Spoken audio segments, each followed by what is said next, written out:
95% आबादी के संसाधनों को, उनकी जिंदगी को ये खत्म करने की चेष्टा कर रहे हैं। दलित विरोधी तो है ही है, ये महिला विरोधी ग्रंथ तो है ही है, और ये जो मौजूदा मुहिम है, ये जो मौजूदा आरएसएस की जो सरकार है, भाजपा की जो सरकार है, ये तो औरतों के ऊपर मनुस्मृति थोपने में ही लगी हुई है। और ये मनुस्मृति किस रूप में थोपते हैं? ये इस तरह से थोपते हैं कि मनुस्मृति कहती है कि भाई जो है महिलाओं को चार दीवारी के अंदर रहना चाहिए। किस तरीके से अडानी की ये हिम्मत हो रही है कि जब उसके फ्रॉड का, जब उनकी धोखाधड़ी का पर्दाफाश हो रहा है, तो वो किस तरीके से उसको राष्ट्रवाद का नाम देना चाह रहे हैं। अगर ये सच में चमत्कारी करना चाहते हैं कि अडानी अंबानी को जेल में पहुंचाए, तब हम जानेंगे इनको कुछ चमत्कार करने भी आते हैं। और इनका हिंदुत्व, उच्च जातीय पितृसत्तात्मक अहंकारवाद जो कॉर्पोरेट की सेवा में नतमस्तक रहता है, उसके अतिरिक्त और कुछ भी नहीं है।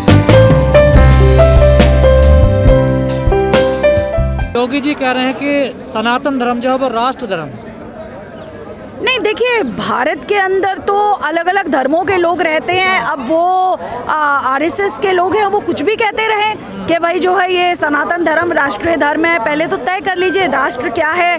हाँ, भारत के अंदर तो बात यही है कि भारत तो अलग अलग धर्मों, जातियों, संस्कृति हुई है। भारत तो साझी शहादत, साझी संस्कृति, साझी शहादत, साझी विरासत की संस्कृति वाला देश है हमारा देश। इस देश के अंदर 1857 में जिस तरह से हिंदू, मुसलमान, दलित, महिलाएं, आदिवासी अंग्रेजों को भगाने के लिए लड़े, और आज ये जो मौजूदा सरकार है जो हिंदुत्व की बात करती है, और इनका हिंदुत्व उच्च जातीय पितृसत्तात्मक अहंकारवाद जो कॉर्पोरेट की सेवा में नतमस्तक रहता है, उसके अतिरिक्त और कुछ भी नहीं है।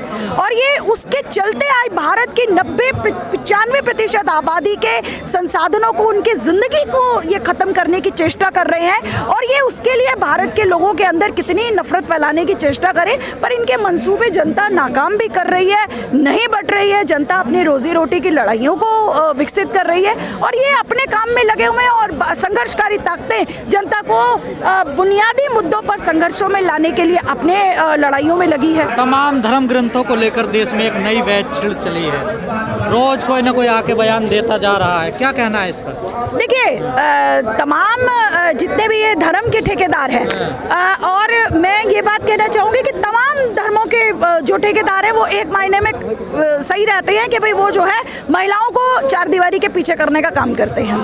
पितृसत्ता को तमाम लोग जो हैं ये मजबूती देते हैं।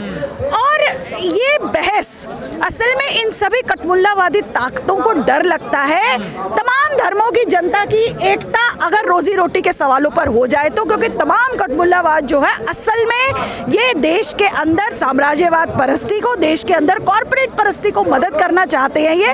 और इसीलिए ये चाहते हैं कि देश की जनता जो है उसके जो रोजी रोटी के, उसके जो बुनियादी जिंदगी के असल सवाल है, उन सवालों पर महिलाओं की, आदिवासियों की, संघर्षकारी जनता की एकता ना हो सके, इसलिए ये उसको डिवाइड करने की हमेशा कोशिश में रहते हैं। लेकिन कहा जा रहा मनुस्मृति और रामचरितमानस जो है ये महिला और दलित विरोधी ग्रंथ है। हाँ, बिल्कुल, ये दलित विरोधी तो है ही है, ये महिला विरोधी ग्रंथ तो है ही है। और ये जो मौजूदा मुहिम है, ये जो मौजूदा आरएसएस की जो सरकार है, भाजपा की जो सरकार है, ये तो औरतों के ऊपर मनुस्मृति थोपने में ही लगी हुई है। और ये मनुस्मृति किस रूप में थोपते हैं? ये इस तरह से थोपते हैं कि मनुस्मृति कहती है कि भाई जो है महिलाओं को चार दीवारी के अंदर रहना चाहिए।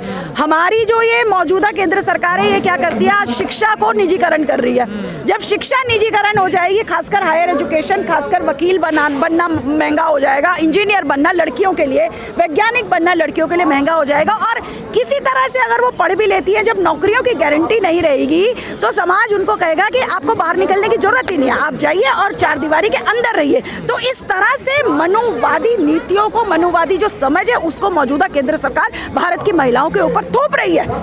निजीकरण का आप हमेशा विरोध करती रही हैं लंबे समय से, लेकिन अडानी को बड़ा नुकसान हो रहा है। देखिए, किस तरीके से, ये भी अभी देखने की बात है कि किस तरीके से अडानी की ये हिम्मत हो रही है कि जब उसके फ्रॉड का, जब उनकी धोखाधड़ी का पर्दाफाश हो रहा है, तो वो किस तरीके से उसको राष्ट्रवाद का नाम देना चाह रहे हैं। तो ये जो हिंडनबर्ग के साथियों ने ये बात बोली है कि आप राष्ट्रवाद का नाम लेकर के आपने जो आपके ऊपर जो फ्रॉड हुआ है, आप उससे अपने आप को वो नहीं कर सकते। बिल्कुल, वो धमकी भी दे रहे हैं, पर हम समझते हैं कि देश की जनता भी देख रही है, और जनता तो भुगत ही रही थी कि किस तरीके से अडानी अंबानी को पिछले तमाम कुछ सालों में किस तरीके से उनको धनियों की ऊंची नंबर में आने के लिए पूरी मदद की गई है। गलत तरीके से, बिल्कुल गलत तरीके से। और किस तरीके से भारत की आम जनता जो है उनका भूख का सूचकांक जो है लगातार देश के अंदर गिरता जा रहा है। हैप्पीनेस सूचकांक में भारत के लोग पीछे होते जा रहे हैं। तो ये सब चीज़ें भारत की मेहनत का जनता समझ रही है और उसके पास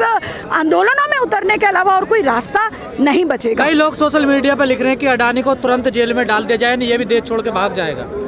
बिल्कुल, अगर ये देखने वाली बात है कि जिस सरकार ने जो है ललित मोदी को भगा दिया और तमाम जिसने भी फ्रॉड किया उसके लिए बाकायदा है कि विंडो छोड़ देते हैं, माल्या से लेकर विजय माल्या से लेकर और नीरव मोदी से लेकर, और बाद में ये दिखाएंगे कि हम एक्स्ट्रेडिशन का मामला कर रहे हैं और उनको जो है देश में लाने की कोशिश कर रहे हैं। तो ये तो बिल्कुल ठीक डिमांड है, उसको तुरंत जेल में भेजना चाहिए। डूबा है अडानी का मार्केट में, ये तो जनता का ही पैसा है। बिल्कुल जनता का पैसा है और यही देखने की बात है कि जनता जो है अपना पैसा डुबा देने के बाद जो है किस तरीके से ये जो कॉर्पोरेट परस्ती की नीति है, क्योंकि पैसा इसीलिए डूबा क्योंकि आपने जो है प्राइवेटाइजेशन, आप पेंशन फंड को प्राइवेट करने की कोशिश कर रहे हैं, आप तमाम नौकरियों को खत्म करने की कोशिश कर रहे हैं। इसलिए इन नीतियों के खिलाफ जनता को और ज्यादा निकलने की आज बहुत ज्यादा जरूरत है कि ये जो कॉर्पोरेटाइजेशन की नीतियां, इन नीतियों को एक्चुअली मात देनी पड़ेगी। एक आखिरी कमेंट, एक देश में बड़े चमत्कारी बाबा हैं, आजकल मीडिया उनको दिन रात दिखा रहा है, आपका क्या कह रहा है उन चमत्कारी बाबा पर? देखिए, ये चमत्कारी बाबा जो है ये कुछ ऐसा चमत्कार करें, अगर ये सच में चमत्कारी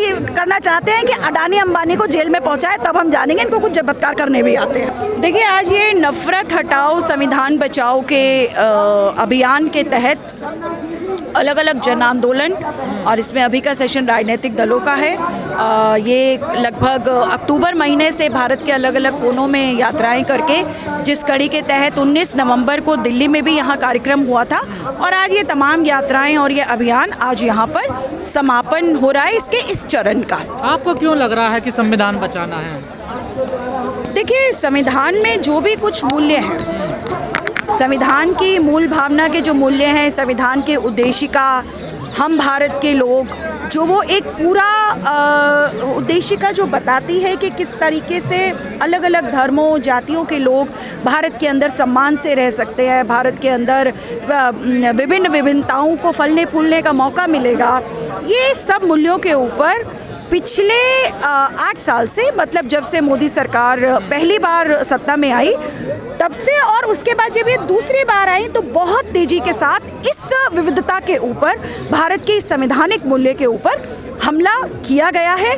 और हम देख रहे हैं कि भारत की जनता की रोजी रोटी के सवालों पर, और सबसे पहले इन्होंने शुरू किया कि कश्मीर के अंदर से धारा 370 को हटाया गया, और उसके बाद एक सिटीजनशिप अमेंडमेंट एक्ट लेकर आए ये लोग, और हम भारत के लोगों वाली जो एकता है उसको ख़त्म करने का प्रयास इन्होंने किया। और आज हम देख रहे हैं बहुत तेज हो रहा है जिस तरीके से कॉरपोरेट परस्ती के लिए ये भारत के अंदर खेती को बेचने का कानून लेकर आए, ये भारत के आदिवासियों का, भारत की जंगल की जो संपदा है उसके ऊपर अधिकार को ख़त्म करने की बात करते हैं, और ये विशेषकर महिलाओं को दीवारों के अंदर धकेलने के लिए, मनुवादी मूल्यों को थोपने के लिए ये शिक्षा का निजीकरण करते हैं, ये महिलाओं की पसंद की स्वतंत्रता पर हमला कर रहे हैं, तमाम जो देश के अंदर इलाज कराने के तमाम संसाधन हैं उनका निजीकरण कर रहे हैं, तमाम रोजगारों को ठेके के ऊपर किया जा रहा है, सार्वजनिक उपक्रमों को बेचा जा रहा है। अलग अलग धर्म की बात करें।